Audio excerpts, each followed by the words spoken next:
የሴት ራስ ማን ነው? ወንድ ወይም ባል ነው አይደል? ዮሐንስ አፈወርቅ ይላል ቅናትና ምቀኝነት ይላል ጊዜያዊ አውሬነት ነው የሚለው። የሰው ልጅ ከገነት የወጣው 6 ሰዓት ነው። በተለይ በንስሐ አባትና በንስሐ ልጅ መካከል ሊኖረው ስለሚገባው ግንኙነት ይሄ ታሪክ በጣም ትልቁ ማሳያ ነው። ሌሎቹ የሥጋ ሕይወቶች ሸልመውና ደራርበው ካባን ማልበስ አይችሉም። ትዳራችሁ የሚጠነክረው በሥጋው ደግሞ በቅዱሳን አባቶች እግር ስር ቁጭ ብሎ በመታዘዝና በመማር ነው። ትልቋ የህይወት የማያሳጣው ያለው እዚህ ቤት ውስጥ ነው። በጣም የሚገርማችሁ ከዚህ ቤተ ክርስቲያን ውጪ በነገራችን ላይ ሌላ ህይወት የለም። ሐዋርያት በሰበኳት በስመ አብ ወወልድ ወመንፈስ ቅዱስ አሐዱ አምላክ አሜን። ክቡር አባታችን ቀሲስ ዮሴፍ ተክለ ጻድቅ ከሐዋርያት የተሰጣቸውን አደራ ልጆቻቸውን እረኛ ሆነው በአባትነት እየገሰጹ በአባትነት እየመከሩ እናንተም በልጅነት መንፈስ እየተገዛችሁ ይህንን የመሰለ የንስሐ ልጅ ጉባኤ አበርትተው ለዚህ ያደረሱት አባታችን እንዲሁም ቄሰ ገበዝ ኃይለ ሚካኤል እዚህ ጉባኤውን ለመሳተፍ የተገኛችሁ ምእመናት ሁላችሁ በፍጹም በእግዚአብሔር ሰላምታ እንደምን ዋላችሁ? እንደምን ሰነበታችሁ? የቅዱሳን የአባቶቻችን አምላክ ልዑል እግዚአብሔር ስሙ የተመሰገነ ይሁን። እንኳን አደረሳችሁ፣ እንኳን አደረሳችሁ። በዚህ ዘመን ልጆቼ ብሎ ልጆቻቸውን ሰብስቦ የሚመክር አባት፣ የሚመክር ካህን፣ የሚመክር እረኛ ማግኘት ትልቅ ነገር ነው። አባቶች ኑ ልጆቼ ብለው ከጠሩ ዘንድ መጽናት የኛ ፋንታ ነው። አባቶች ኑ ተማሩ ካሉ ዘንድ በነፍስ በስጋ ጸንቶ መገኘት ከኛ የሚጠበቅ አደራ ነው። በተለይ ይሄ ዘመን በተለይ ይህ ጊዜ እንደ ልጅነታችን ከአባቶቻችን እግር ስር መጥፋት የሌለብን ዘመን ነው። ድሮስ ባህሉ ራሱ ያጸድቅ ነበረ። አሁን ግን ያለችን አንድ ተስፋ ቤተ ክርስቲያን ናት። ያለችን የተስፋ መጽናኛችን ጭንቀት አራግፋ ህይወትን የምታድል በህይወት አክሊል ክብር የምታቀዳጅ የቀረችን አንዲቷ ህይወት ክርስትናችን ብቻ ናት። ሌሎቹ የሥጋ ህይወቶች ሸልመውና ደራርበው ካባን ማልበስ አይችሉም። በአንድ የአባቶች የይፍታህ ቃል ግን 1000 ኃጢአት ይሰራያል፣ 1000 የበደል ምሰሶ ይሰባበራል። ከአንድ ካህን ዘንድ የማትጠፋ ዘንድ ነፍስ ከመንግስተ ሰማያት የማትጠፋ ነፍስ ማለት ነው። ይህንን ልጅነታችሁን ከአባቶቻችሁ ጋር ጠንክራችሁ እንድትቀጥሉ እግዚአብሔር አምላክ ብርታት ጥንካሬ ያድልልን። ለዛሬ የምንነጋገርበት የትምህርታችን ርዕስ የሚሆነው እንስራዋንም ትታ ወደ ከተማ ገባች። የዮሐንስ ወንጌል ምዕራፍ 4 ከቁጥር 28 ላይ ያለውን ቃል መሰረት አድርገን እንነጋገራለን። ማምላክ ወላዲተ አምላክ ቅድስት ድንግል ማርያም ለአባ ሕርያቆስ ለአባ ጊዮርጊስ ዘጋስጫ ለኢየሱስ ሞዐና ለአባ ሳሙኤል ዘዋልድባ የተሰወረውን እየገለጠች በእናትነቷ ባርኮትን እንዳደረገች በእኛም በጉባኤያችን መካከል ተገኝታ ልቦናችንን ታብራለን። እስቲ ሁላችሁም ከኔ ተከትላችሁ በሉ እንስራዋንም ትታ በሉ ወደ ከተማ ገባች። ይህንን ቃል የተናገረው ወንጌላዊ ቅዱስ ዮሐንስ ነው። በዮሐንስ ወንጌል ምዕራፍ 4 ከቁጥር 28 ላይ የዮሐንስ ወንጌል ምዕራፍ 4 ማለት አንዲት በጣም መከራ የደረሰባት ምናልባትም ከዚህ ህይወት ነፃ መውጣው መቼ ነው ብላ ተማቀቅ የነበረች አንዲት ምስኪን ሴት ከክርስቶስ ጋር ስላደረገችው ንግግርና ክርስቶስ የተዘጋ ልቦናዋን እንዴት አድርጎ ከፍቶ እንደገባ የምናይበት ድንቅ ታሪክ ነው። በተለይ በንስሐ አባትና በንስሐ ልጅ መካከል ሊኖረው ስለሚገባው ግንኙነት ይሄ ታሪክ በጣም ትልቁ ማሳያ ነው። ክርስቶስ ምንም ሰው በሌለበት ለዛውም ሐሩር ፀሐይ ባለበት ቦታ ብቻ ለብቻ ያስተማራት ብቸኛዋ ሴት እቺ ሴት ናት። ምናልባት ከሞት ከተነሳ በኋላ መቅደላዊት ማርያምን ብቻዋን አውርቷታል። ግን ቢያንስ ከሞት ከመሞቱ በፊት ግን በፊት ለፊት እንደዚህ ቀጥታ ያወራት ሴት ማናት ከተባለ ሳምራዊቷ ሴት ውሃ ልትቀዳ ወጥታ ከጌታችን ጋር ያደረገችው ንግግር ነው። ምናልባት እቺ ሴት ከጌታችን ከኢየሱስ ክርስቶስ ጋር ያደረገችው የቃላት ልውውጥ እንደው ዝም ብሎ ጌታ ከኒቆዲሞስ ጋር እንዳረገው ጌታችን ከማርታና ከማርያም ጋር ካደረገው በጣም ልዩ ነው። ምናልባትም ጌታ ከማርታና ከማርያም ቤት ካየው ንግግር በላይ የዚህ ሴት ሳያስደንቀን አይቀርም። ይሄን ያልኩ ዝም ብዬ አይደለም። ጌታ ከማርታ ይልቅ በማርያም ተደንቆ የሉቃስ ወንጌል ምዕራፍ 13 ላይ ማርያምስ የማይቀሟትን በጎ ዕድል መረጠች ብሎ አወድሷታል። ግን ምንም ቢሆን ማርያም አይሁዳዊ ሴት ናት። ምንም መጽሐፍትን ባታቅ መጽሐፍትን የሚያውቁ ወንድሞች አሏት። አልዓዛርና አረጋዊው ኒቆዲሞስ የእሷ ዘመዶች ናቸው። አልዓዛር ወንድሟ ነው። ኒቆዲሞስ ደግሞ እንደገና ተከታይ ወንድም ነው። በቅዱሳት መጽሐፍት ያልተጻፈ በትርጓሜ የሚነገርለት ባለ ሶስተኛው ድርብርብ ቤት የሚባለው። ግን ምንም ቢሆን ኦሪት ሀገር ውስጥ እየኖረች ምንም ቢሆን መንፈሳዊ ነገር ታውቃለች። ከቃለ እግዚአብሔር ዘንድ ቁጭ ብሎ ስለመማር ቢያንስ ቤተ እስራኤል እንደማደጓ ብዙም አዲስ ነገር ላይሆን ይችላል። እቺ ሴት ግን በጣም ራቅ ያለ በአይሁዳውያን ዘንድ ከሚጠሉና ምናልባትም ክርስትና አይሁዳዊነት ከአሕዛብ ቀይጠው ከሚኖሩ ማህበረሰብ የመጣች ሴት ናት። ማን ይጠብቃል ከእንዲህ አይነት ሴት እንዲህ ያለ በስለትና ንግግር? ጌታ እውነተኛ ታማኝ ንስሐ አባት ሆኖ እንደ ካህሊነቱ ሲያናዝዛት፣ እሷም ደግሞ የቃሏታ ንግግርና ለውጥ አንድ የንስሐ ልጅ እንዴት ብሎ መለወጥ እንደሚችል የሚያሳይ በጣም በአንድ ምዕራፍ የተገለጠ የአንድ የንስሐ ልጅ ህይወት ይመስላል። ታሪኩ እንደዚህ ነው። ወንጌላዊ ቅዱስ ዮሐንስ በጣም በሚደንቅ መልኩ የንስሐው ምስክር ሆኖ ነው የመጣው። እዚህ ላይ ዮሐንስ ወንጌል ምዕራፍ 4 ከቁጥር 3 ጀምሮ እንዲህ ይላል። ክርስቶስም ማለቱ ነው ይሁዳን ትቶ ወደ ገሊላ ደግሞ ሄደ። ዳሩ ግን ደቀ መዛሙርቱ እንጂ ኢየሱስ ራሱ አላጠመቀም። በሰማርያ ሊያልፍ ግድ ሆነበት። ስለዚህ ያዕቆብ ለልጁ ለዮሴፍ በሰጠው ስፍራ አጠገብ ወደምትገኝ ሲካር ወደምትባል የሰማርያ ከተማ መጣ። በዚያም የያዕቆብ ጉድጓድ ነበረ። ኢየሱስም መንገድ ከመሄድ ደግሞ በጉድጓዱ አጠገብ እንዲህ ተቀመጠ። ጊዜውም 6 ሰዓት ያህል ነበረ። ከሰማርያ አንዲት ሴት ውሃ ልትቀዳ መጣች ይላል። ስለ ቃሉ እግዚአብሔር ስም የተመሰገነ ይሁን። ወንጌላዊ ቅዱስ ዮሐንስ አንድ ጸሐፊ በተለይ የተዋጣለት ደራሲ ሊጽፍ ሲችል 4 ገጽታዎችን ሁሌ ይጽፋል። አንድ ታይም ነው ወይም ጊዜን መግለጥ አለበት። ሰዓቱ ስንት ሰዓት ነበረ? ሁለተኛ የአየር ንብረትን ነው። ሶስተኛ ያ ስፔሱ ስፍራው ላይ ምን ነበረ? የተገናኙበት ቦታ ምን አይነት ቦታ ነው? ዮሐንስ እነዚህን ቃላት አልዘነጋም። የመጀመሪያው ይሁዳን ትቶ ወደ ገሊላ ሊሄድ ግድ ሆነበት ይላል። የቁስጥንጥንያው ቅዱስ ዮሐንስ አፈወርቅ ሲናገር በፈቃዱ ቃል ሰው ሆነ ተብሎ ከተነገረለት ዘንድ በፈቃዱ ሰው ሆኖ አዳምን ያዳነ አምላክ ለምንድን ነው አንዲት ከተማ አልፎ ለመሄድ ግድ ሆነበት ያለው? ግድ የሆነበት ምን አይነት ግድ አይደለም፣ ፍጡራዊ ሩቅ ምሳዊ ግድ አይደለም፣ የፈቃድ ግድ ነው። ምንድን ነው ያስገደደው? ፍቅር ነው ያስገደደው ነው ዮሐንስ አፈወርቅ የሚለው። አንዲትን ሴት ለማስተማር ፍቅር አስገድዶታል። ለምን? ቀድሞም አዳምን ለማዳን ፍቅር ነው ያስገድደው። አሁን ለምንድን ነው ገሊላን ለማለፍ ግድ የሆነበት? ወደ ገሊላ ለመሄድ ሰማርያን ረግጦ ለማለፍ እኛስ የሚያስገድደን አለ። ብንራብ በግዳችን ነው፣ ብንጠማ በግዳችን ነው። ክርስቶስ ግን በፈቃዱ ተራበ፣ በፈቃዱ ተጠማ፣ በፈቃዱ ወረደ ወጣ ተባለለት። ታዲያ ለምን ወደ ገሊላ ግድ ሆነ? ፍቅር አስገድደው።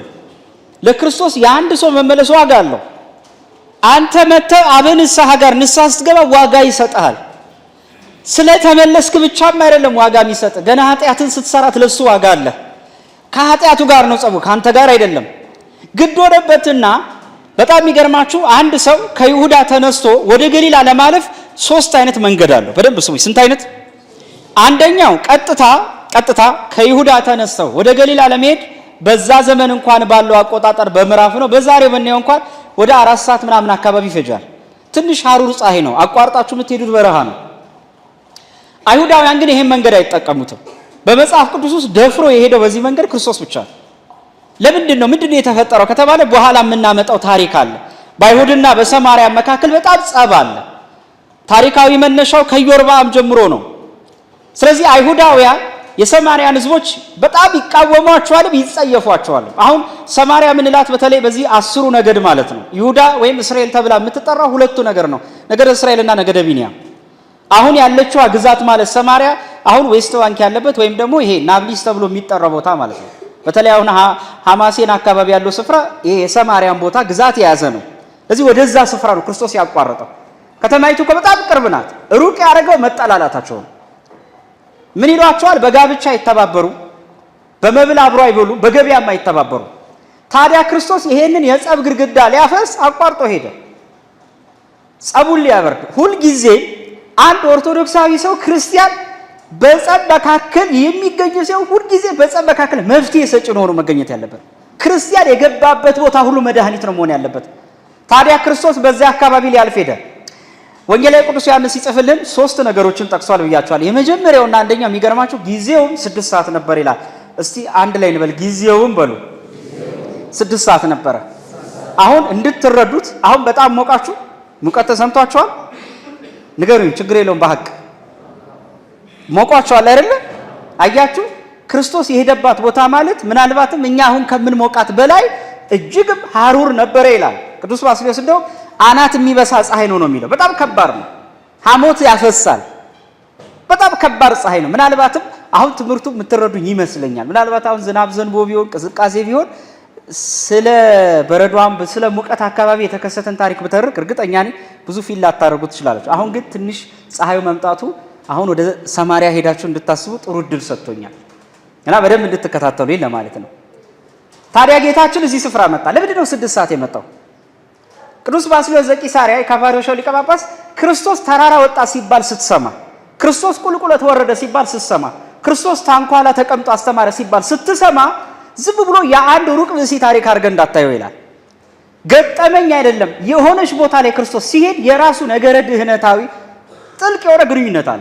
6 ሰዓት የሄደበት ሁኔታ ከሰው ልጅ የመዳን ታሪክ ጋር ጥልቅ ግንኙነት ስላለው ነው። ወደ ኋላ እንሂድና አዳምና ሔዋን ዕፀ በለስ በልተው የበሉባት ሰዓት ማለት 6 ሰዓት ናት። የሰው ልጅ ከገነት የወጣው 6 ሰዓት ነው። ይደንቃል። ግን ዳግማዊ አዳም ኢየሱስ ክርስቶስ የሰው ልጅ ዳግም ወደ ገነት የመለሰባት ዳግም ድነትን ያረጋገጠባት ደግሞ 6 ሰዓት ላይ ነው። በ6 ሰዓት የተሰቀለ ፍሬ ቆርጠን ስለበላን ክርስቶስ አማናዊ ሕይወት ሆኖ በመስቀል ተሰቅሎ ወደ ነበርንበት ክብር መለሰን። በአዳም ምክንያት ጸጋችን ተራቆተ፣ በኢየሱስ ክርስቶስ ምክንያት ግን አማናዊው ልብሳችን ተመለሰልን። እንደውም ቅዱስ አምብሮስ የሚላኑ ሊቀ ጳጳስ ይላል፣ ጌታዬ ሆይ አለ በመስቀል ላይ ሳለ አንተ እጆች ውስጥ ቢስማር ሲያጠልቁብህ አዳም በሲኦል ውስጥ በነፍሱ መካከል እጆች መካከል የገቡ የኃጢአት እሾች እየወጡለት ነበር ይላል። ያንተ እግሮች ሲቸነከሩ በሰው ልጅ ነፍሳት ዘንድ የነበሩ በሲኦል በነፍሳቸው እግር ዘንድ ተቸክሎና ገብቶ የነበረ የቁራኝነት ፍዳ መከራ እየተነቀለ ነበር ይላል። ታዲያ 6 ሰዓት ለምን መጣ? አስቀድሞ ዕፀ በለስ በልታችሁ ከወደቃችሁበት ዓለም ልመልሳችሁ መጣው ሲል ነው። በእውነት ስሙ የተመሰገነ ይሁን፣ ስሙ የተመሰገነ ይሁን። ሁለተኛው የሚደንቃችሁ ምክንያት የሴቲቱ የምትመጣበት ሰዓት ስለነበር ነው። አያችሁ፣ ክርስቶስ እገሌ ስንት ሰዓት ይመጣል ለማለት ሰዓት መጠየቅ አይጠበቅም። ማይመረቧትን የተሰወረውን የሚያውቅ 6 ሰዓት ነው። እቺ ሴት ለምንድን ነው 6 ሰዓት የምትመጣው? በእስራኤላውያን ባህል ብንሄድ አንዲት ሴት ውሃ የምትቀዳው ወይ ጠዋት ነው ወይ አረፈፈድ ሲያደርግ ወደ 10 ሰዓት አካባቢ ነው። ይሄ በገጠሩ ማህበረሰብ እንኳን ያያችሁ እንደዛ ነው አይደል?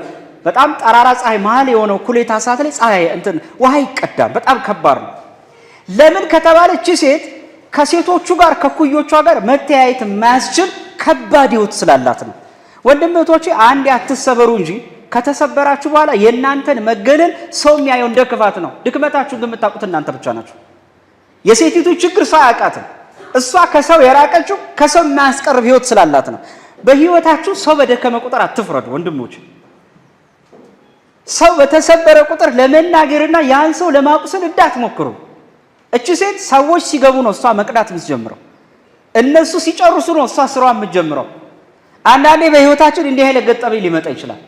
እናንተ የምትጀምሩት ሰዎች ስኬታማ ሆነው ከጨረሱ በኋላ ሊሆን ይችላል። እናንተ ማጨድ የምትጀምሩት ሰዎች ባለጸጋ ሆነው ከብረው አምረው ልጅ ወልደው ሊሆን ይችላል። ዛሬ ትዳር ያረፈደበታል፣ ዛሬ ልጅ ያረፈደበታል፣ ዛሬ ሀብት ኑሮ ያረፈደበታል። በጣም የሆነ ያረፈደብን ሕይወት አለ። እቺ ሴት ያረፈደ ሰው ታሪክ ናት። 5 ባሎች እኮ አግብታለች። 5ቱም ግን በየተራ ሞቱባት። እና አካባቢ ያሉ ሰዎች ምንድነው የሚሏት? ግማሹ ጸላይ አጋንንት ተጸናብቷት ነው ይላል። ግማሹ ደግሞ በጣም ይገርማቸው፣ አይ በቃ የእሷ ክፋት ነው ገላቸው ነው ይላል። አንዴ ተሰብረን አንውደቅ እንጂ የእኛ ቤት ለዘመመው ገፍቶ የማይጠል ማንም የለም። ሀሳብ የማይሰጥ ማንም የለም። የምታውቁት ግን እኮ እናንተ ናችሁ። ምናልባት የደረሰባችሁን ቁስል የምትረዱት እናንተ ናችሁ። ብቻ ከሰው ነገር ፊታችሁ አይጥቋር፣ ብቻ ኪሳችሁ አይጠር፣ ብቻ ከሰው ከማህበረሰብ ትንሽ ገለል በሉ። የማይሰነዝርባችሁ ሀሳብ የለም። ዳዊት እንዲህ አለ፣ በሰው እጅ ከመውደቅ በእግዚአብሔር እጅ መውደቅ ይሻላል አለ። ለምን ሲል እግዚአብሔር እጅ መውደቅ ምንም ቢቀጣኝ አባት ነውና አይጎዳኝም። ሰው ግን አያስተርፍም። ሰው ግን ከጣለ የንስሐ ብር እንኳን አይሰጥም። እግዚአብሔር እኮ ጥለ ወድቀ እንኳን በር መውጫ ግን ያደጋ ጊዜ መውጫ ይሰጣል። ብቸኛ የነፍስ ያደጋ መውጫ ያለው እግዚአብሔር ብቻ ነው።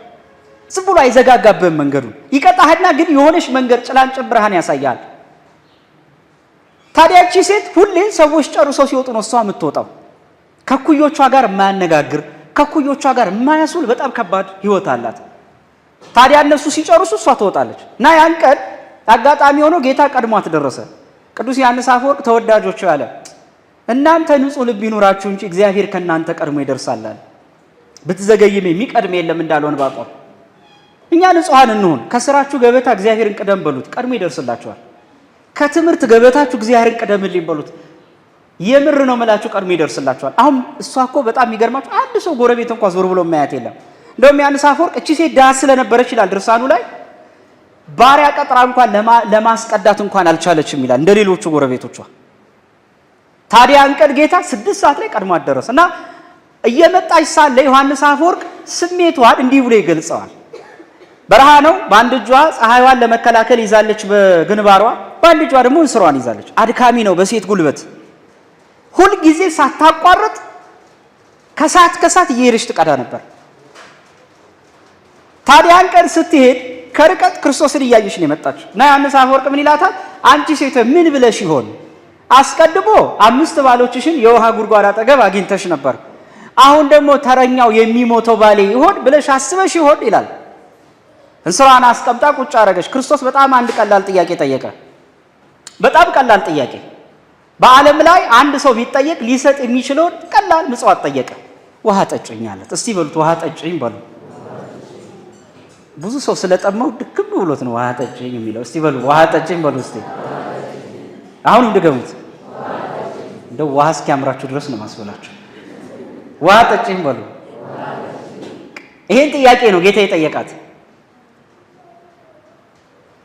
ምናልባት በዛ አካባቢ እንዲህ አይነት ጥያቄ ከሰማች በጣም ቆይታለች። ምክንያቱም ሰው አግኝታ አታውቅማ። ማንም በዛ ገበያተኛ እንኳን ወደዛ አካባቢ አይገኝም።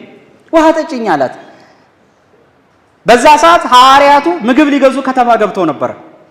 እቺ ሴት ያልጠበቀችው ጥያቄ ሆነባት። እንዲህ ብላ ትመልሳለች። ከሰማርያ አንዲት ሴት ውሃ ልትቀዳ መጣች። ኢየሱስም ውሃ ጠጭኝ አላት። ደቀ መዛሙርቱ ምግብ ሊገዙ ወደ ከተማ ሄደው ነበርና፣ ስለዚህ ሳምራዊቷ ሴት አንተ የይሁዳ ሰው ስትሆን ሳምራዊ ሴት ከመሆን ከኔ ውሃ መጠጣት እንዴት ትለምናለህ አለችው። አይሁድ ከሳምራውያን ጋር አይተባበሩም ነበርና አላት። በሁለቱ መካከል ጸባለና ያልጠበቀችው ጥያቄ ሆነ። ምናልባት የዜጋዋ ሰው ቢጠይቃት አትደንቅም ነበር። አይሁዳውያን ሳምራውያንን ይጸየፏቸዋል። እንዴ አንተ እንዴት እኔን ትለምናለህ ነው። ዘረኝነት ይዟት ጎጠኝነት ይዟት አልነበረም። እንደውም ዮሐንስ አፈወርቅ ይቃወማል። ይቺ ሴት ለወገኗ ተቆርቆር አይደለም ነው የሚለው። ግን በጣም ደነቃት። እናንተ እኮ እኛን ትጸየፋላችሁ ነው። አይሁዳዊ መሆኑን ያወቀችው በሁለት ምክንያት ነው። አንድ አለባበሱ የክርስቶስ፣ ሁለተኛ ደግሞ ላህዩ ቋንቋው ነው። እንዴት ውሃ ትለምነኛለህ አለችው። ይኸውላችሁ አይሁዳውያን ከእስራኤል ተነስተው ከገሊላ ተነስተው ከይሁዳ ወደ ገሊላ ለማረፍ ግዴታ ሰማርያ መርገጥ አለባቸው። ሰማርያ ላለመርገጥ ክፋታቸው በዮርዳኖስ ማር ምዕራብ በኩል ዞረው የ3 ቀን መንገድ ዮርዳኖስን ተሻግረው በጀርባ በር ነው የሚገቡት። 4 ሰዓት የሚፈጀው መንገድ እነሱ ግን ለክፋትና ጎጠኝነቱ ስለያዛቸው በጥላቻ መንፈስ ዞሮ ነበር የሚገቡት። ዮሐንስ አፈወርቅ ይላል ቅናትና ምቀኝነት ይላል ጊዜያዊ አውሬነት ነው የሚለው። ጊዜያዊ አውሬነት፣ ትዕቢት ጊዜያዊ አውሬነት ነው። ሌላውን መናቅ ጊዜያዊ አውሬነት ነው። አባ መቃሪዎስ የተባለው ሁለተኛው መቃሪዎስ ሊቀ ጳጳስ የነበረው ምን ይላል? ሰይጣን በምን ወደቀ ብላችሁ ጠይቁ እስቲ ይላል።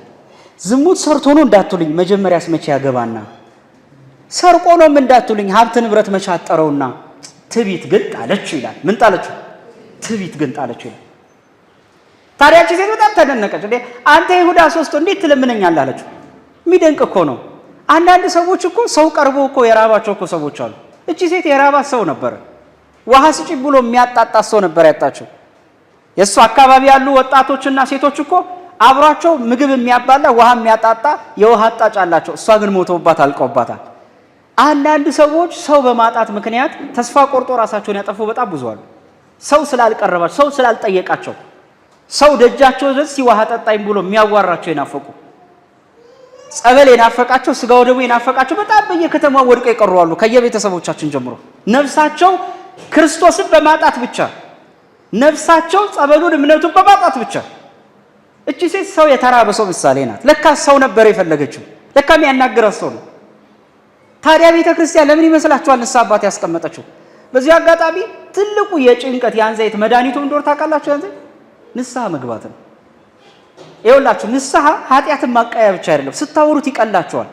አንዱ እኮ ሳይንሱ የሚለው ጭንቀት ያለበት ሰው ብዙ ጊዜ ብቻውን አይሁን አይደል የሚባለው፣ ከሰው መካከል ይቀላቀል፣ ችግሩን ለሌላው ያውራ ነው። ይሄው ቤተ ክርስቲያን አባቶች ቅዱሳን ካህናትን አስቀመጠች እኮ። ለካ መተህ ስትናዘዝ ስነ ልቦና አምኖ አብሮ የሚፈወሰው ዝም ብሎ ንስሐ ብቻ ኃጢአት ብቻ አይደለም የሚወጣው። ለካ ሳታውቀው አይምሮህ እየታከመ ነው። ለካ ያ ጭንቀት ያልከው ጉዳይ ያልተጠየቀ የንስሐ ጥያቄ አለ። ያን ጥያቄ ለመመለስ ይሄኔ እኮ ያልጠጣው መጠጥ የለም፣ ያልደረስክበት የኃጢአት ጫፍ የለም፣ ያላወራኸው ባለጸጋ የለም፣ ያላወራኸው ጓደኛ የለም። ስለ ስንቱ ጭንቀትን ዘርተሃል፣ ምንም ለውጥ የለም። እነዚህ ጓደኞች መስማት የሚችሉት በጆሮአቸው ነው። ይፍታህ የሚል ቃል ሊሰጧቸው አይችሉም። ምንም ሊያደርጉ ስልጣኑ የላቸው። በትክክል እግዚአብሔር የሚሰማው በካህናት ጆሮ ውስጥ ነው። አሁን የቀረን አንድ ነገር ነው፣ እሱም ንስሐ ነው። ዓለምን መፈወስ የሚችል በዚህ አጋጣሚ ንስሐ ነው። ታዲያ እቺ ሴት ምን አለች? አንተ አይሁዳዊ ይሁዳስ እንዴት ትለምነኛለህ አለችው። ጌታችን ኢየሱስ ክርስቶስ ምን ቢላት ጥሩ ነው? የእግዚአብሔር ስጦታና ውሃም የለምንሽ ማን እንደሆነ ብታውቂ ኖሮ አንቺ እርሱን ትለምኙ ነበር፣ እርሱም የሕይወቱን ውሃ በሰጠሽ ነበር አላት። አሁን ንግግሩ ትንሽ ጌታ ከፍ አረገው። አሁን ንግግሩ በዚህ ሰዓት ነው የጀመረው። በደንብ ተከተሉኝ። የእግዚአብሔር ስጦታና በሉ እስቲ ሁላችሁም፣ ውሃም ይለምንሽ ማን እንደሆነ ብታውቂ ኖሮ አንቺ እርሱን ትለምኙ ነበር፣ እርሱም የሕይወትን ውሃ በሰጠሽ ነበረ። አሁን ንግግሩ ምን ሆነ? የለመነው አካል የለመነሽ አጥቶ ነጥቶ ቸግሮት እንዳይመስልሽ፣ ጎሎበት እንዳይመስልሽ፣ ሰንፎ እንዳይመስልሽ፣ ብርታታቶ እንዳይመስልሽ። የውሃ ፈጣሪ ነው፣ የውሃ አስገኝ ነው። ውሃን በናጌብ አፈርን በዱዳሌም እሳትን በኮሬብ ያጠራቀመ ማሂደራቸውን የዘጋ አምላክ ነው። ስለዚህ ውሃም ይለምንሽን ብትለምኚው እኮ የሕይወቷ ይሰጥሻል አላት። አሁን ይህን ጊዜ ደነገጠች። መጽሐፈ ትርጓሜያችን ምን ይላል? ሴቶች ድንጉጦች ናቸውና ይላል መጽሐፍ። ፈርታ ጌታዬ ሆይ አለችው። ሴቶች ምንድን ናቸውና? ወንዶቹ በጣም ጮሁ። ድንጉጦች አሉ ሁሉም ወንዶች። ድንጉጥ ማለት ምን ማለት እንደሆነ ታውቃላችሁ? ፈሪሃ እግዚአብሔር ማለት ነው። ይሄ ዝም ብሎ ድንጋጤ ማለት ሳይሆን እግዚአብሔራዊነት ያለበት ድንጋጤ፣ ሰው አክባሪነት፣ ፍርሃት ማለት ነው። እዚህ ዕዝራ ሱቱኤል ምዕራፍ 4 ላይ ስታነቡ በዕዝራ ሱቱኤል ንጉሱ ዳሪዮስ በነበረበት ሰዓት መኳንንት የነበረው አንዱ ዘሩባቤል ነው። ደከማችሁ ወይስ እየሰማችሁ ነው? ዘሩባቤል ነበር እና ድል አድርገው ሲመለሱ ምን አለ ዘሩባቤል? ለምን ተከራክረን ድል ያደረገ ሰው ለምን ንጉሱ አይሸልምም ተባለ። እሺ ጥያቄው ምንድን ነው አለ ዘሩባቤል። ምን አለ? ከዓለም ላይ በጣም ኃያሉ ነገር ምንድን ነው አለ። ምንድን ነው አለ? ከዓለም ላይ ኃያሉ ነገር ምንድን ነው አለ። ከዛ አንዱ ጀመረ። አይ ንጉስ አለ። ለምን? ንጉስ ደብዳቤዎች ጨመረ ብሎ አይቀንሱም፣ አነሰ ብሎ አይጨምሩበትም፣ ሰማይ አይታረስ ንጉስ አይከሰስ ነው አለ። ሁለተኛው አንተ ሲባል ምን አለ? መጠጥ አለ። ምን አለ? መጠጥ አለ። ለምን መጠጥ አልክ? ሊቁንም ጠቢቡንም እርቃኑን የሚያስቀር በንብርክክ የሚያስኬድ ንጉሱንም ልብሱን አውልቆ ከባሪያው ዘንድ የሚያውል እኮ ምንድን ነው አለ? መጠጥ ነው አለ። እውነት ነው። ሲራክ ምን ይላል መሰላችሁ? ምዕራፍ 18 ላይ ሰካራም አይበለጽግም ይላል። በጣም ይገርመኝ። ምን አይበለጽግም? ምን አይበለጽግም? ምን አይልም? አይበለጽግም። የሚደንቀኝ ደግሞ እንደነሱ ደግሞ ብር የሚያገኝ የለም ለመጠጥ ሰዓት። እንደኩም ይገርመኝ ነው። ሰይጣን አቀባይ እኮ እንደሱ የለም። ከባድ ከባድ ከባድ አቀባይ እሱ ነው። እና መጠጥ ከባድ ነው፣ ሰውን ሁሉ የሚያሸንፍ። ዘሩባቤል አንተ ምንድን ነው አሉት። እኔ ሴት ትበልጣለች አለ። ማን ትበልጣለች? ለምን አለ? ንጉሱንም ብትወልድ እሷ ናት፣ ወይን ተካይ ገበሬውንም የምትወልድ ማናት አለ። ሊቃውንተ ቤተክርስቲያን እንዲህ በሚስጢር ያመጡታል በጉባኤ ቤት። ለምሳሌ ምን ይላሉ? ትመልሱልኛላችሁ ቶሎ ቶሎ። እሳትን ምን ያሸንፈዋል? ውሃ። ውሃን ምን ያሸንፈዋል? ነፋስ ያማተዋል አይደል? ነፋስን ምን ያሸንፈዋል? መሬት አይደል? ሄዶ ሄዶ ከመሬትና ከተራራ ነፋስ ማለፍ ይችላል? አይችልም። መሬትን ምን ያሸንፈዋል? ሰው ያርሰዋል፣ ይቆፍረዋል፣ ሰፈለግን ወደታች ዋሻ እናደርገዋለን። ሰውን ምን ያሸንፈዋል? ረሳችኋት እንዴ እናንተ ደግሞ ከመቼ? መጠጥ አይደል? መጠጥን ምን ያሸንፈዋል? እዚህ በሞላ ጨዋ ነው፣ ጸበል ጠጭ ነው ያለው። ተመስገን፣ በእውነቱ ተመስገን ነው፣ እግዚአብሔር ይመስገን። እሺ መጠጥ አይደል? መጠጥን ምን ያሸንፈዋል? ስካር። የጠጣው ሁሉ አይሰክርማ። በእርግጥ ሁለት አይነት አሰካሪ እንዳለ በዓለም ይታወቃል። አንዳንዱ ለምዶት ራሱ መሰክራል፣ ለምዶት ማለት ነው። ስለዚህ መጠጥር ስካር ያሸንፋል። ስካርን ምን ያሸንፈዋል? እንቅልፍ አይደል? የሰከረን ሰው በልተኛ አይደለም ይሉት። እንቅልፍን ምን ያሸንፈዋል? ሊቃውንተ ቤተክርስቲያን ሶሎሞንን ጠይቁ ይችላል። ለምን ሲሉ ሶሎሞን እንዲህ አለ መክብብ ላይ ከሞት የከፋች አንድ ነገር አገኘው፣ እሷም ጠማማ ሴት ናት ይላል። ምን አለ? ከምን የከፋች ከምን ማን አለ? ይሄ ማለት ክፉ ሴት እንጂ ሁሉንም ሴት ማለቱ አይደለም። ደግሞ ደስ እንዲላችሁ አንድ ልጨምርላችሁ። ደግሞ ምናልባት ስለ ሴት ሲናገር ሶሎሞን እንዲህ አለ። ደግሞ የሴት ራስ ማን ነው አለ? የሴት ራስ ማን ነው?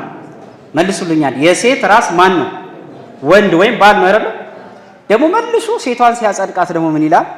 ሴት ለባሏ ዘውድ ናት አለ። ሚስት ለባሏ ዘውድ የሚቀመጠው ከምን በላይ ነው? ከራስ በላይ ነው። ይሄን ሰባ ሲባል ደግሞ አይ እኛ ደግሞ ገዢን እንዳትሉ ደግሞ ራስ ካልፈቀደ ደግሞ ምን አይቀመጥም? ዘውድ አይቀመጥም። ይሄን እንድታስቡት ነው ተመጋጋቢነቱን። ወደ ነገሬ ልመለስና ዘሩባቤል አለ ሴት ትበልጣለች አለ። ለብርታቱም ለጥፋቱም አለ። ጌታ ምን አላት? እቺ ብልህነቷን ተመልከቱ። ሴቶች ድንቁጦች ናቸውና ማን እንደሆንኩኝ ብታውቂ ኖሮ አንቺ እኔን ትለምኚኝ ነበር አላት። በኋላ ጌታዬ ሆይ አለችው። እስቲ በሉት ጌታዬ ሆይ በሉት። አየ ፍርሃቷ እድገቷ መጀመሪያ አይሁዳዊ ብላ እንዳራራቀችው ጌታዬ ብላ አቀረበችው። እንደውም ቅዱስ ባስልዮስ ዘቂሳርያ የገዛ ወገኖቹ ያላመኑለትን ዜግነቱን አይሁዳዊ ብላ መሰከረች ነው የሚለው። እስራኤላውያን እኮ ክርስቶስን እኮ አይሁዳዊ ብለው እኮ ዜግነቱን አልተቀበሉ። አንተ ሳምራዊ ነህ ሎቱ ስብሐት አንተ ጋኔን አለብህ ብለውታል። ጌታዬ ብላ አቀረበችው። በእጅ እንትን መቅጃ የለህም ጉድጓዱም ጥልቅ ነው ከወዴት ታጠጣኛለህ አለች። አሁንም እንቀጥል። መቅጃ የለህም በሉስ ጉድጓዱም ጥልቅ ነው እንግዲህ ከወዴት ቀርጠህ ታጠጣኛለህ? አሁን ጥያቄዋን ተመልከቱ። እሺ እኔ ማጠጣቴ ልተውና አጠጣሻለሁ ውሃ እያልከኝ አይደለ? ታዲያ ከየት ልታጠጣኝ ነው? እጅ ላይ ሳይ እንደው የስደተኛ ሆኖ የሚመጡ ነጋዴያን በእጃቸው መንቀል ጠለ መንሻ ይዛሉ። መቅጃ አነስተኛለች፣ በእጅ ምንም የለም። ደግሞ ሳይ የ30 ዓመት ጎልማሳ ትመስለኛለህ። በእጅ ፊን ቀርተህ ታጠጣኛለህ እንዳልህ ደግሞ ጉድጓዱ ጥልቅ ነው ከወዴት ልታጠጣኝ ነው አለችው። ዮሐንስ አፈወርቅ አንቺ ሴት ሆይ ክርስቶስ ቅንነትሽን አይቶ እንጂ ንግግርሽ በጌትነቱ ላይ ያነጣጠረ ንግግር ነው ይላል። ይህን ስትይ ዳዊት እንዳይሰማሽ ይላል መዝሙር 48 ላይ ከመንፈስ ወዴት እሄዳለሁ? ወደ ሰማይ በወጣ አንተ በዚያ አለ፣ ወደ ሲኦል ወደ ምድር ጥልቅ ወደ ሲኦል በወርድ አንተ በዚያ አለ ያለውን አምላክ ጉድጓዱ ጥልቅ ነው አለ። ወንድም እህቶቼ የህይወታችሁ ችግር የገባችሁበት የተለያየ ፈተና ጥልቅነቱ ለእናንተ እንጂ ለመድኃኒዓለም አይደለም። ከመድኃኒዓለም የሚበልጥ ችግር የለም። ከቸሩ አምላክ የሚበልጥ ችግር የለም። እሱ የጉድጓዱ ሁሉ መሰረት ነው ስላላ ቤተ ክርስቲያን እንደገባችበት ፈተና ሀገር እንደገባችበት ፈተና አንዳንድ ሰው ማን ወጣ ይመስለዋል። እረ ጉድጓዱ ጥልቅ ነው ብሎ የሚጮህ እንዳይመስላችሁ። ለእግዚአብሔር ስለ ጉድጓድ ጥልቅነት አይነገረውም። ህዝብን በባህር መካከል ያሻገረ አምላክ ነው፣ ያቀበታል። ታዲያ እኔና እናንተ ከኃጢአት ባህር ማሻገር ያቅተዋል? ካህናት ማለት እኮ እንደ ሙሴ ከኃጢአት ባህር የሚያሻግሯችሁ ሙሴያን ናቸው እኮ። ከአንበሳ ጉድጓድ ብትጠሩ፣ ከኃጢአት ጉድጓድ ብትጣሉ እንደ ነብዩ ዳንኤል አትርፈው ወደ መንፈሳዊ መንጋ የሚቀላቅሏችሁ ናቸው። ታዲያ እቺ ሴት ምን አለች? በጣም በእጅ መቅጃ የለም። ዛሬ እኮ በየመስሪያ ቤቱ በእጅ ብር የለም ተብሎ እኮ የተባረረ ስንት አለ። አንተ ደሃ ነህ፣ አንተ ጉቦ አልሰጠህም፣ አንተ እኛን አልመሰልክም ተብሎ እኮ የተባረረ ብዙ አለ። ለሐቅም ቆመው እቺ ሴት ሁሉን የያዘውን አምላክ በእጅ መቅጃ የለም አለችው። ቅዱስ ዮሐንስ አፈወርቅ እውነትሽን ነው ይላታል። አዎ ክርስቶስ በእጁ መቅጃ የለም፣ ፍጥረት ግን በእጁ ነው። ፍጥረትን ይዞ በእጁ መቅጃ ምን ያደርግለታል ይላል።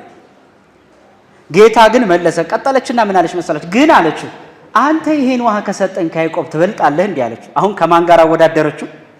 ከያዕቆብ ጋር ታወዳድረው ጀመረ። ምን ያለሽ ብልህ ሴት ናት። ዮሐንስ አፈወርቅ አሁን የሚተቸው ምኑ መሰላችሁ? ስተቷ ይላል መሲሁን አለማወቋ እንጂ አባቴ ያዕቆብ ማለቷ ትክክል ነው። እስቲ ባሉ ከአባታችን ከያዕቆብ በሉ አንተ ትበልጣለህን? አሁን ስተቱ መሲሁን አለማወቋ ነው። አባቴ ያዕቆብ ማለቷ ትክክል ናት ነው የሚለው። ለምን? ውሃ ስላስቀረላት 2000 ዓመት የቆየ ውሃ ነው። ተራ ውሃን አስቀርቶላት አባቴ ያዕቆብ ካለችው ከኢቲሳ እስከ ደብረ ሊባኖስ ከደብረ ሊባኖስ እስከ አገር ጫፍ ድረስ ዞረው በኪደተ እግራቸው ያስተማሩ፣ ጸበል አፍልቀው ዋሻ ፈልፍለው በመስቀላቸው ምድሪቷን የባረኩ አቡነ ተክለ ሃይማኖትማ እንዴት አባት አይባሉ? እንዴት አባት አይባሉ? ያዕቆብ ተራ ውሃን የሰጣቸው ግን አባት ያለችው እና አቡነ ዘርዓ ብሩክ ለምን አባት አይባሉ? ተራ ምድራዊ ውሃ ስላስቀርላት በመሲሁ በክርስቶስ ፊት አባቴ ያዕቆብ ብላ ከኮራችበት በአቡነ የማታና በቅዱሳን አበው በእነዚያ መነኮሳት በእነ አባ መቃርስ በእነ አባ እንጦንስ ስለምን አንኮራ? በእነ አባ ጳጉሚ ስለምን አንኮራ? አባቴ ያለችው ክርስቶስም አልነቀፋትም። ለምን አባቴ ትይዋለሽ አላለም። አንተ ከያዕቆብ ትበልጣለህ ብላ ወር ጌታ ምን እንዳላት ታውቃላችሁ? እኔ የምሰጠው ውሃ ዳግም አያስጠማም ማለት። እስቲ ተቀበሉኝ፣ እኔ የምሰጠው ውሃ በሉ ዳግም አያስጠማም። ይሄ ድንቅ ንግግር ነው። ስጋ ወደሙ ዳግም አያስጠማም። እመኑ። ካህን አባታችሁ ጋር ንስሐ ግቡ፣ ንስሐው ዳግም አያስጠማም። ጧት ሄዳችሁ የምትጠጡት በጻድቃን ስም የተሰየመ ያ ቅዱስ ጸበል አያስጠማም ዳግም። ጧት የበሉት ምሳ ለራት ለምሳ ያሻዋል። የክርስቶስ ስጋና ደም ግን አንዴ ከበሉት ሕያው የሚያደርግ ነው። እኔ የምሰጠው ውሃ ዳግም አያስጠማም ማለት የማያስጠማ ውሃ ክርስቶስ አያሳጣም። ትልቋ የህይወት የማያሳጣ ውሃ ያለው እዚህ ቤት ውስጥ ነው። በጣም የሚገርማችሁ ከዚህ ቤተ ክርስቲያን ውጪ በነገራችን ላይ ሌላ ህይወት የለም። አባ መቃርስ መነኮሳትን ምን ይላል ሲጽፍላቸው ሲመክራቸው ከባህር የወጣ መነኩሴ ህይወት እንደሌለ ከባህር የወጣ አሳ ህይወት እንደሌለው መነኩሴ ከባቱ ከወጣ ህይወት የለውም የሚል የኛ የክርስቲያኖች ባህራችን እቺ ቤተ ክርስቲያን ናት። የምታዋጣ እቺ ቤተ ክርስቲያን ናት። ዓለም እየተገለባበጠች ስትገዳ ማትገዳ ታማኝ ቤተ ክርስቲያን እቺ ቤተ ክርስቲያን ናት። እኔ የምሰጠው ዳግም አሁን በደንብ ስሙኝ። ክርስቶስ ጉዳዩ አሁን እሷ ውሃ መስጠቷን ተወችና አሁን ማን መለመን ሊጀመር ነው? ክርስቶስ አይደለ? አሁን ምን እንዳለች ታውቃላችሁ? ደግሜ ወደዚህ እንዳልመጣ ደግሜም እንዳልጠማ እባክህ ይሄን ውሃ ስጠኝ አለችው። መጀመሪያ ውሃ ስጪኝ ብሎ የለመነ ማን ነው? ማን ነበረ? አሁን መልሳ ደግሞ ማን ለመነች? ዮሐንስ አፈወርቅ ሊሰጥ የሚለምን አምላክ አለው። የለመናት ቸግሮት አይደለም ሊሰጣት ነው። እና ምን ይላል? አስራት በኩራት ክርስቶስ የሚጠይቃችሁ ቸግሮት አይደለም፣ እሱ የባህሪ አምላክ ነው። እሱ ሁሉን የሚፈርድ ጌታ ነው። አስራት በኩራት ስጠኝ የሚልህ ይላል መልሶ አብዝቶ ሊሰጥ ነው። ክርስቶስ ምን ያደርግለታል? እንግዲህ ምን ያደርግል? ውርስ የለው ምን የለው አይደል? ልክ አለቃ ገብረሃና በነበሩበት ዘመን ወደ ወሎ አካባቢ ላይ በጣም ድርቅ መጣ። እየሰማችሁ በጣም ድርቅ መጣ እና የፍትሐ ነገሥት የመጽሐፍት ሊቅ ናቸው እሳቸው። እና በጣም ድርቅ ሲመጣ ቤተ ክርስቲያን ውስጥ የተከማቸው ወርቅ ነበር እና እህል ነበር። ታዲያ እዛ አካባቢ የነበሩት አሽገውታል። እዛ ሰው እየተራበ ነው። ሰብረው በጠዋት ገቡና ወጣቶችን አስገብቶ አስወጡና ለህዝቡ በተኑት። በኋላ መሪው አባት መጡና አስተዳዳሪው ለምንድን ነው እርሱ ይሄን አውጥተው የሚሰጡት? የአቡነ ገብረ መንፈስ ቅዱስ ንብረት እኮ ነው። ደብሩ የማን ነበር? ምን አሉ አለቃ ገብረሃና? አይ እንታ አቡዬ ልጅ የላቸው አይኩሉበት አይደሩበት አሉ። ምን የላቸው አይኩሉበት አይደሩበት። አሁን ሰው ንብረት ቢያከማች ለሌላው ሊያወርስ ነው። እሳቸው ልጃቸው ምመኑ ነው። ምመኑ ካልበላው ለማን ሊሆን ነው ነገሩ። እና አይኩሉበት አይደሩበት አሉ። ክርስቶስም ምን ለማለት ነው ያነሳሁት? በጣም ቢደንቅ እኮ ነው። እባክህ ለለመናት ነው ሊሰጣት ነው። እና አስራት በኩራት የሚጠይቃችሁ እግዚአብሔር ምንም ሊያደርገው አይደለም።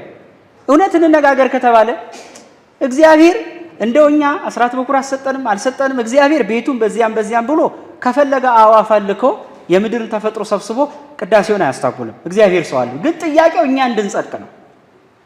እኛ ቤተክርስቲያንን ደግፈን አቋቋምናት እንድንል አይደለም። እኛ አልኖርንም እንዴ?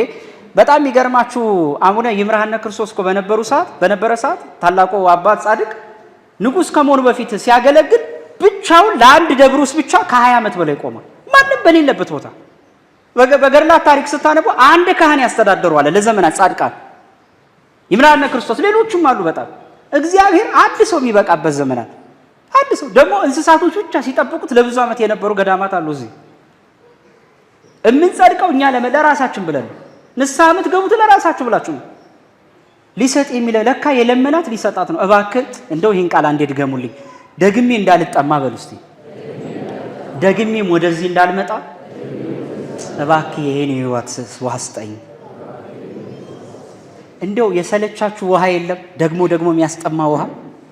እንደው ደግሞ አለቅ ያለ ኃጢአት ልልቀቀው ስትሉ ደግሞ የሚመጣ ኃጢአት። በመሸው ቁጥር ሰው ለዳዊት ደገማ ሲወጣ እኔና እናንተ ግን ለኃጢአት ተግባር እያሰነፈ ወደ ጽድቅ እንዳንሄድ ያደረገን አዚም። እንደው ምን ነው በለቀቀኝ ብላችሁ የተመኛችሁት ኃጢአት በቃ ደግሜ እንዳልጠማ አለች። ደግሞ አለመጠማት እኮ ደስ ይላል። ደግሞ በኃጢአት አለመውደቅ። በቃ ምን ነው አንዴ ክርስቶስ ይሄን ኃጢአት ቢነቅልልኝ ብላችሁ የተመኛችሁት የለም? እቺ ሴት ሰልችቷታል መጠማት። የምሬ ነው የምላችሁ። ኃጢአት ከሰለቻችሁ ንስሐ ግቡበት። መፍትሄው እሱ ነው። አንዴ ተናገሩትና ይፍረጥረጥ። እንደው ብዙ ጊዜ ምን ትላላችሁ? አንዳንድ ሆዱ ቲማቲም የሆነ ሰው ታውቃላችሁ? ሆዱ ቲማቲም ማለት ምን ማለት ነው? በተደጋጋሚ የቲማቲም ምግብ የሚበላ ማለት ነው አይደል? ሆዱ ቲማቲም ማለት ሚስጥር የማይችል ሰው። እኔ ቢደንቀኝ ግን እንዲህ አይነት ሰው ንስሐ ላይ ግን አያወራም። ችግሩ ይሄ። እስቲ ንስሐ ላይ ሆዱ ቲማቲም ሰው ሆኑ። እስቲ በቃ ዘርግፉት። በቃ ተናገሩ ይወጣላችሁ። ከዚያ ያኔ ቅልል ይበላችሁ። እስቲ ቅልል ይበላችሁ። አንዳንዴ እኮ ሰው ሲሞቀው እንደው ልብስ የላውልቅ ይላል አይደል? ቤቱ ቅልል ይለዋል። የኃጢአት ልብሶቻችሁን አውልቁ። እንዲሞቃችሁ ያደረገው እሱ ነው። ይሄን ስለ አደራ አሁን አይደለም፣ አሁን እንዳትወልቁ። ደግሜ ወደዚህ ደግሞ አለ። ደግሜ እንዳልጠማ ብቻ እንዳይመስላችሁ፣ ደግሜ ወደዚህ እንዳልመጣ አለች። እግሮቻችሁ መሄድ እያልፈለጉ በግድ የሚወስዳችሁ የኃጢአት ቦታ የለም። አሁን በቃኝ ባልሄድ ያላችሁት ጌታ ምን እንዳላጣቃላችሁ እያጠቃለልኩኝ ነው። 5 ደቂቃ ባልሽም ጠርተሽ ነው ያላት። እስቲ በሉት ሁላችሁ ድገሙት። እስቲ አሁንም ድገሙት። አሁን ጥያቄውን እናምጣ። የጠየቀችው ውሃ ነው። ውሃ ነው። ለውሃ ባል ሚስት ያስጠይቃል? አንድ የኔ ቢጤ መጥቶ በራችሁ ላይ ስለ ማርያም በተክስ ስለ ማርያም እያለ ቢለምን አይ ሚስትን ጠርተና አትሉትም? አሁን ምንድነው ቋንቋው? አንቺ የምትመኪበት የያዕቆብ ጉድጓድ ባልና ሚስት አያስጠይቅም። እኔ የምሰጠው ውሃ ግን ባል ሚስት ያስጠይቃል ነው። አየህ፣ ውሃውን እየለየላት ነው። ለማን አርአያ ሆነ? ለካህናት አባቶች። የንስሐ ልጆቻችሁ በሚመጡ ጊዜ ሴቷ ስትመጣ ባልሽስ ብላችሁ ጠይቁ ነው። አያችሁ፣ ስጋው ደግሞ ስትቀበሉ ሁለታችሁም ቆራቢ ሆኑ ነው ቋንቋው። እሱ ቢሰጣትን ውሃ እየለየ ነው። ከአራቱ ባሪያት ስጋው ውሃ የተለየ መሆኑን ነው። ባልሽን ጠርተሽ ነይ። ዛሬም አባቶች ስትመጡ ምን ነው ባልሽ የት ነው ይላሉ አይደል? እህቱ ወንድሞች ሚስቴ የት ናት ትጠየቃለህ። በዚህ አጋጣሚ ባሎቹ ሚስቶቻችሁ የት ነው ሲባሉ የማታፍሩበት ቦታ የሆነ ህይወት ይኑራችሁ። ድንገት እግዚአብሔር መጥቶ የእግዚአብሔር መልአክ መጥቶ እስቲ ሚስት አሁን የት ናት ሲባል ለመናገር የማታፍርበት ህይወት መኖር አለባት። ባልሽ የት ነው ተብሎ ቶሎ ስትጠየቂ የማታፍር እዚህ ነው ብለሽ የምትኮሪበት መሆን አለ። ጠፍቶ ቤተክርስቲያን የሚገኝ ባል መሆን አለበት። ይሄን ነው ተጋግዛችሁ መድፈን ያለባችሁ። ብዙ ከቤት ከስጋው ደግሞ እየራቀ የመጣ ትዳር አለ። ከኔ በላይ ደግሞ ይበልጥ አባቶች ያውቁታል። ብዙ ስለሚሸከሙ ብዙ ነገር ስለሚያውቁት በምክር በተግሳጽ ትዳራችሁ የሚጠነክረው በስጋው ደግሞ በቅዱሳን አባቶች እግር ስር ቁጭ ብሎ በመታዘዝና በመማር ነው። እኔ አንድ ጊዜ አንድ አባት ያሉትን በህይወት ያረሰው አንድ ገዳም እያስተማሩ ብዙ የሚገኙም አባት አልነበሩም። የዛሬ 3 ዓመት ነውና እንዲህ ምን የሚናፈቁ አይነት ናቸው እውነት ለመናገር ከስንት ጊዜ እና ምን አሉ አንድ ቀን ለምንድነው ስጋው ደግሞ ማትቀበሉት አሉና ተጓዡ አንድ በጣም ልብ የሚነካ ጥያቄ ጠየቁ። ቆይ አንድ ጥያቄ ልጠይቃችሁ አሉ። እኛ ካህናት ነን፣ እኛን ተውን እስቲ። ነገ አሁን መጥቶ በአካል የሚያቆርበው ክርስቶስ ነው ቢባል ትቀራላችሁ ያሉ። እየሰማችሁ ነገ ካህኑ ነው መጥቶ የሚቀድሰው የሚያቆርበው ራሱ ክርስቶስ ነው ቢባል ትቀራላችሁ ወይ? መልሱ። አሁን መልሱ። እንግዲህ ጉዳችሁ ሊፈላ ነው። ትቀራላችሁ? አሁን ሰው ፍርሃት ውስጥ ገባ።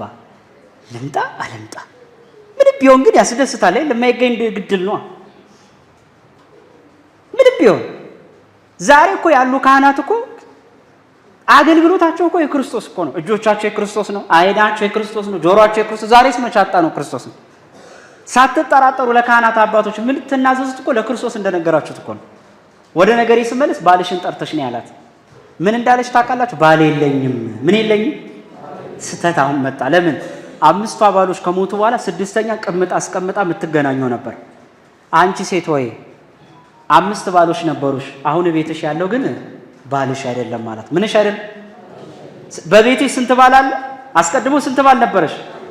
አሁን ቤትሽ ያለው ግን ምን አይደለም? ባልሽ አይደለም ማለት። ወንድሞቼ ከትዳራችሁ ውጪ ያለ ህይወት የእናንተ ህይወት አይደለም። አንድ ጊዜ ከካህናት አባቶቻችን ውጪ ሌሎቻችሁ አንድ ስልካችሁን አውጡ።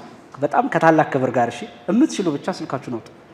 ካርድ ላኩልኝ አልልም፣ ደግሞ ኔትወርኩም አያስቸግራል። የለም አው የዚህ ብሎ ያዝት አንዴ ሙከራ ነው። አንዳንዴም ነቃ እንድትሉ ሙከራ ነው። አንዴ ደግሞ ይመቻል። ያው ወጣቶች ስለሆናችሁ ይሄ ነው ያዛችሁት። ለራሳችሁ ነው የምነግራችሁ። ከዛ የፈለጋችሁት እናንተ የምትደሉት ውስጥ ነገር ይኖራል።